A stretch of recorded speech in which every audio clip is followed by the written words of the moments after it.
High, আমি রমেশ তোমাদের সাথে আর চলে এসেছি কি এক্সপার্ট লার্নিংয়ে কী নিয়ে যুক্ত হয়েছি। এনএম কোন সালের কোশ্চেন, প্রিভিয়াস ইয়ার কোশ্চেন কোন সালের 2022-এর।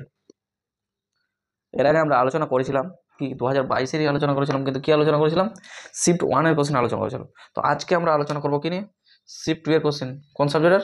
লাইফ সায়েন্সের। তো তোমরা যারা এবছর এনএম এক্সাম দিবা, তোমাদের টার্গেট কি? একটা গভর্নমেন্ট মেডিকেল কলেজ পেতে হবে, লক্ষ্যটাকে পূরণ করতে হবে, ঠিক তো? তো কি তার জন্য তোমাদের কি বেশি বেশি করে কি প্রিভিয়াস ইয়ার কোশ্চেন সলভ করাটা ইম্পর্টেন্ট। তো তাই আজকেই সলভ করবো আমরা কি 2022-এর শিফটের লাইফ সায়েন্স কোশ্চেন। তো চলো আজকের লেকচার শুরু করা যাক। আসো আসো, চলো শুরু করা যাক আজকের আলোচনা। তাহলে প্রথম কোশ্চেন আমাদের কী আছে? প্রথম কোশ্চেন আছে, মস্তিষ্কের যে অংশটি দেহের ভারসাম্য রক্ষার সঙ্গে সম্পর্কিত কী হবে? সেটি হবে অপশান বি, সেরিব্রাম। তারপর দেখো, ড্যাশ হলো একটি গ্যাসীয় উদ্ভিদ হরমোন, কী হবে? Option C, ethylene. তারপর দেখো 3 নম্বর কোশ্চেন কী আছে? 3 নম্বর কোশ্চেন আছে, আর্কিওপটেরিক্স কোন জীবগোষ্ঠীর দ্বয়ের মধ্যে হারানো সংযুত্রক, কী হবে? সরীসৃপ এবং পক্ষী, অপশান বি। তারপর চলে আসে 4 নম্বর কোশ্চেন, বায়ুমণ্ডলে ওজোন স্তরের উপস্থিতি খুবই গুরুত্বপূর্ণ, কারণ কি? পৃথিবীকে অতিবেগুনি রশ্মির হাত থেকে রক্ষা করে, ওই জন্যই কী বলছে, বায়ুমণ্ডলে ওজোন স্তরের গুরুত্ব বেশি। হ্যাঁ, অপটিক স্নায়ু হলো একটি সেন্সরি স্নায়ু, অপশান ডি। তারপর চলে আসি নেক্সট কোশ্চেন কী আছে? 6 নম্বর কোশ্চেন। 6 নম্বর কোশ্চেন আছে, which hormone is not secret from the anterior pituitary gland, কোন হরমোনটি পিটুইটারি অগ্রখণ্ড থেকে নিঃসৃত হয় না? কোনটা হবে? এসিটিএইচ, এফএসএইচ, টিএসএইচ না এডিএইচ? অপশান হবে বি, এডিএইচ কিন্তু অগ্র পিটুইটারি থেকে করিত হয় না, মনে রাখবা। তারপর নেক্সট কোশ্চেন কী আছে? 7 নম্বর কোশ্চেন। 7 নম্বর কোশ্চেন আছে, মাটির অম্লতার জন্য দায়ী গ্রিনহাউস গ্যাসটি কী? কী হবে? এ, মিথেন। তারপর চলে আসি জিন ব্যাংকের উদাহরণ, সেটা কি? জিন ব্যাংকের এক্সিটি সংরক্ষণ, অপশান এ। তারপর চলে আসি, হ্যাঁ, অরিজিন অফ স্পিসিস বইটির লেখক কি? Charles Darwin. এক সেন্টেন্স অ্যান্সার, এটা তোমরা অনেক আগে থেকেই জানো, ছোটো থেকেই জানো। হ্যাঁ, তারপর চলে আসি 10 নম্বর কোশ্চেন, নিম্নলিখিতগুলির মধ্যে কোনটি নাইট্রোজেন ফিক্স ব্যাকটেরিয়ার, কোন ব্যাকটেরিয়াটা নাইট্রোজেনকে ফিক্স করে? সেটা কী হবে? Option A, azotobacter. তারপর চলে আসি 11 নম্বর কোশ্চেন, পেনিসিলিয়াম ক্রাইসোজেনাম কোন ধরনের অণুজীব? কোন ধরনের? ক্ষতিকর ছত্রাক, ক্ষতিরোধক ব্যাকটেরিয়া, উপকারী ছত্রাক না উপকারী প্রোটোজোয়া? কী হবে এটা? ক্ষতিকর ছত্রাক না উপকারী ছত্রাক? কী হবে?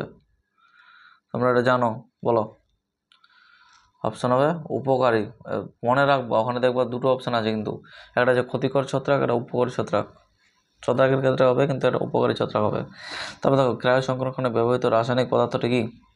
নেক্সট কোশ্চেন কী আছে? ক্রায়ো সংরক্ষণে ব্যবহৃত রাসায়নিক পদার্থটি হলো তরল নাইট্রোজেন, অপশান বি। এটা কত থাকে? -196 ডিগ্রি সেলসিয়াসে থাকে। এটাই হলো তরল নাইট্রোজেন, যেটা ক্রায়ো সংরক্ষণে ব্যবহৃত হয়। তারপর হলো 13 নম্বর কোশ্চেন কী আছে? 13 নম্বর কোশ্চেন আছে, ব্যক্তি থেকে ব্যক্তিতে পোলিও রোগটি যার দ্বারা বাহিত হয় তা হলো কার? দূষিত জল দ্বারা, ঠিক আছে। তারপর 14 নম্বর কোশ্চেন, বাদুড় দ্বারা যে পরাগায়ন ঘটে তাকে বলে হাইড্রোট্রোফিলি। তাহলে হাইড্রোফিলি জল, অন্যতম ফিলি কি? এটা হবে পাখির দ্বারা। অ্যানিমোফিলি কি কার দ্বারা হয়? বায়ু। তাহলে অপশন হবে এখানে ডি। তারপর চলে আসি 15 নম্বর কোশ্চেন। 15 নম্বর কোশ্চেন কী আছে? উদ্ভিদের পুরুষ প্রজনন অঙ্গ পরাগধানীতে থাকে, যা কী তৈরি হয়? কী হয়? পরাগরেণু, অপশান ডি। উদ্ভিদের পুরুষ প্রজনন অঙ্গ পরাগধানীতে যা থাকে সেটা হচ্ছে পরাগরেণু। তারপর চলে আসে 16 নম্বর কোশ্চেন, নিম্নলিখিত কোন উদ্ভিদটিতে ছোট উদ্ভিদ কলা থেকে খুব দ্রুত নতুন উদ্ভিদ সৃষ্টি করা যায়? সেটাই হলো মাইক্রো প্রোপাগেশন, অপশান ডি। তারপর চলে আসি 17 নম্বর কোশ্চেন। 17 নম্বর কোশ্চেন কী আছে? 17, হ্যাঁ, ফিনকা রাশিয়া থেকে যে উপহারটি পাওয়া যায় সেটি হলো কি? কি পাওয়া যায়? ফিন ক্রিস্টিন, অপশান বি। তারপর চলে আসি এইচআইভি ইমিউনো ডিফিসিয়েন্সি ভাইরাসতে যে উৎসেচকটি আরএনএ কি বলছে আরএনএ থেকে ডিএনএর উৎপাদন করে তা হলো কি আরএনএ থেকে ডিএনএ উৎপাদন করবে সেটা হলো অপশান ডি রিভার্স ট্রান্সক্রিপ্টেজ এনজাইমটা মনে রাখবা রিভার্স ট্রান্সক্রিপ্টেজ। এগুলো কিন্তু খুব ভুল হয় কোন এনজাইমটা লাগে। তারপর চলে আসি 19 নম্বর কোশ্চেন কি আছে মানুষের জনন কোষে ক্রোমোজোমের সংখ্যা কয়টা? 23টা অপশান বি। তারপর চলে আসি লাল বর্ণান্ধতা যে হিসেবে পরিচিত লালটা কি হিসেবে? প্রোটোনোপিয়া অপশান বি। তারপর দেখো 21-এ কি আছে ডিএনএর সঙ্গে সংযুক্ত অন্তত ক্ষারটি প্রোটিনটি হলো ক্ষারক প্রোটিনটির নাম কি?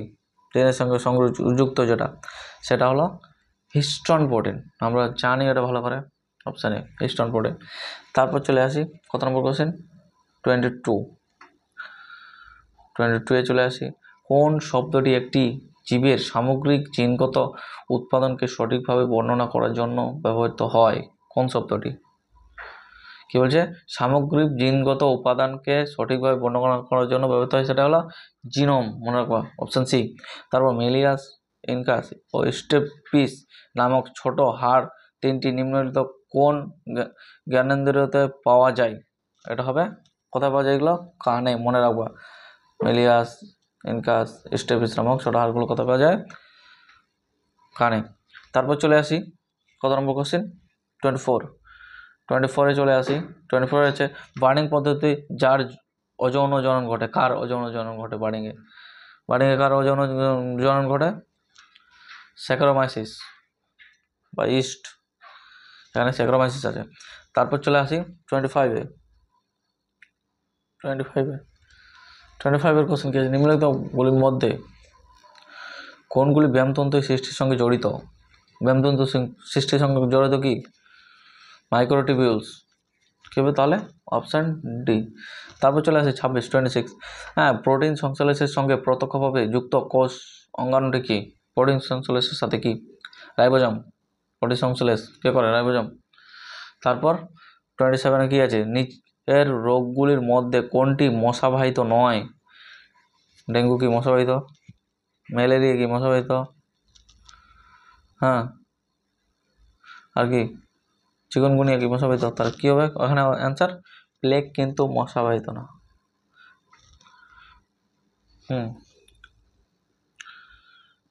প্লেগ রোগ কে ছড়ায় তোমরা জানো নিশ্চয়ই। নিম্নলিখিত গুলির মধ্যে কোনটি ভারতের বিপন্ন প্রজাতিদের একটি? কোনটি? একশৃঙ্গ গন্ডার কিন্তু হারিয়ে যাচ্ছে দিন দিন।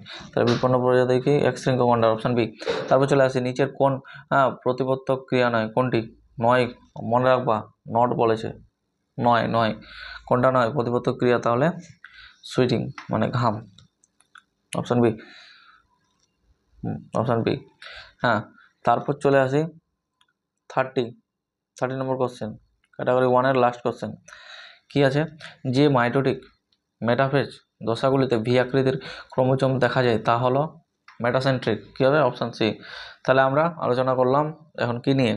ক্যাটাগরি 1 নিয়ে। এবার ক্যাটাগরি 2 নিয়ে আলোচনা করবো যেটা কোশ্চেনের মার্ক কত 2 করে তোমরা জানো, এখানে কোনো নেগেটিভ মার্কিং নেই। তো চলে আসি ক্যাটাগরি 2-এ। ফার্স্ট কোশ্চেন কী আছে 31-এ? ফার্স্ট কোশ্চেন আছে সবাত শোষণে গ্লুকোজ জারিত হয় যা উৎপন্ন করে সেটা কি? কী উৎপন্ন করবে? একটা হবে CO2 আর একটা হবে H2O। তাহলে এখানে যেহেতু একের অধিক অ্যান্সার হবে তাহলে দুটো অ্যান্সার এ আর সি মনে রাখবা। তারপর নেক্সট কোশ্চেন কি আছে? নেক্সট কোশ্চেন আছে 32 স্বাভাবিক সাইনোভিয়াল তরল যেগুলি দ্বারা গঠিত কি দ্বারা গঠিত? সাইনোভিয়াল একটা হবে হাইলোরনিক আর একটা কি লুব্রিসিন। অপশান দুটো হবে একটা এ একটা বি মনে রাখবা। তারপর 33 নম্বর কোশ্চেন ক্যারিওটাইপিং যা বর্ণনা করে কি বর্ণনা করে? কি ক্রোমোজোমের অঙ্গসংস্থান বর্ণনা করবে আর ক্রোমোজোমের সংখ্যা মনে রাখবা ক্যারিওটাইপিং। অপশান এ আর অপশান বি। তারপর চলে আসি আমরা 34-এ কি আছে সরি 34 মানুষের শুক্রাণু এক ক্রোমোজোমে থাকে কি থাকে?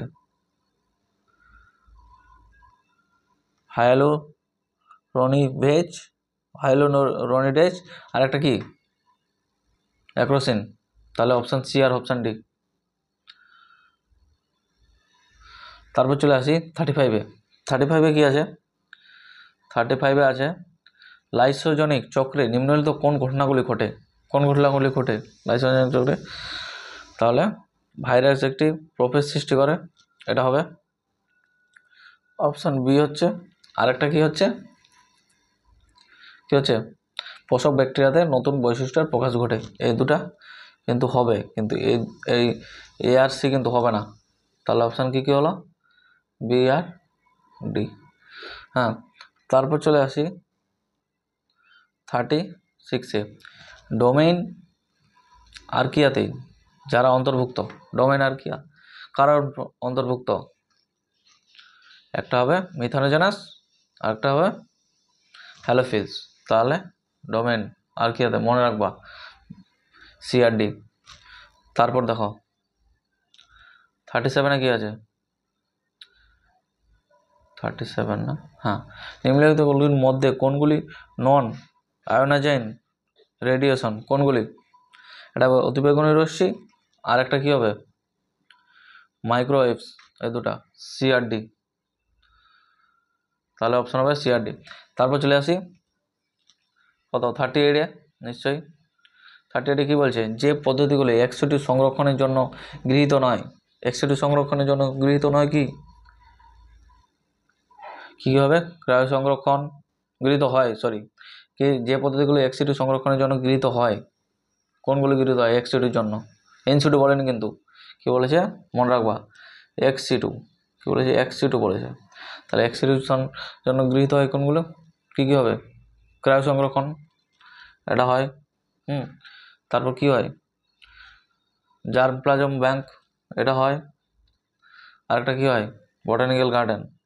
কিন্তু কি হবে না? জাতীয় উদ্যান হবে না। ঠিক আছে, তাহলে কি হলো আমার? A B R C. কি হলো? A B R C. হ্যাঁ, ঠিক আছে। তারপর চলে আসি 39-এ কি আছে?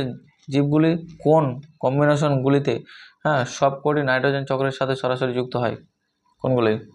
এজোটোব্যাক্টর, নাইট্রোসোমোনাস আর নাইট্রোব্যাক্টর। এটা তো হবেই প্রথমটা। হ্যাঁ, এটা এস্টেরিচিয়া প্রথমেই বাদ, অপশান বি হবে না। তারপর কি? Clostridium, Nitrobacter, rhizobium. হ্যাঁ, এটা হবে সি হবে, এ হবে। আর ডি কি? ক্লেপসিলিয়া হবে না, সালমোনেলা, এটা হবে না।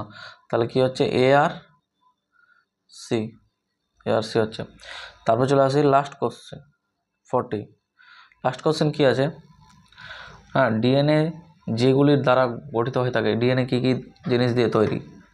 তাহলে একটা হবে পেন্টোজ শর্করা, তারপর কি দিয়ে তৈরি? Phosphate, option B phosphate. আরেকটা কি? গ্লুকোজ হবে না, কিন্তু নাইট্রোজেনাস বেস দিয়ে তৈরি, কিন্তু গ্লুকোজ হবে না। তাহলে আজ আমরা কি আলোচনা করলাম? 2022-এর এনএমজিএনএম কি শিফট 2 এর কোশ্চেন আলোচনা করলাম। এক্সাম কিন্তু সামনেই, ততক্ষণে পড়াশোনা করতে থাকো। আর টাটা বাই বাই, ভালো থাকো।